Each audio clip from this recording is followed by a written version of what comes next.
తర్వాత ఏమైంది? మనం రెండు కాళ్ల మీద నడవడం ఎలా మొదలుపెట్టాం? ఆధునిక మానవులుగా ఎలా మారాం? చివరిగా మన పరిణామం ఇంకా కొనసాగుతోందా లేదా? ఇలా ఒక్కో అడుగు ముందుకెళ్దాం. సరే, ఇంక మన టైం మెషీన్లో ప్రయాణం మొదలు పెడదాం. మన మొదటి స్టాప్ భూమి పుట్టిన కొత్తల్లో అప్పటి అల్లకల్లోలంగా ఉన్న సముద్రాల దగ్గర. ఒకసారి ఊహించుకోండి, 350 కోట్ల సంవత్సరాల క్రితం.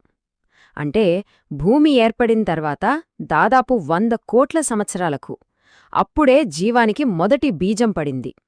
శాస్త్రవేత్తలు ఈ మొట్టమొదటి జీవికి ఒక పేరు పెట్టారు. అదే లూకా, అంటే లాస్ట్ యూనివర్సల్ కామన్ యాన్సెస్టర్. దీని అర్థమేంటంటే ఈరోజు భూమిమీద ఉన్న ప్రతి జీవి, అంటే మనం, చెట్లు, చీమలు, తిమింగలాలు, ఇలా అన్నీ ఈ ఒక్క చిన్న కణం నుంచే వచ్చాయనమాట. ఆ తర్వాత ఈ లూకా నుంచే ఆర్కీ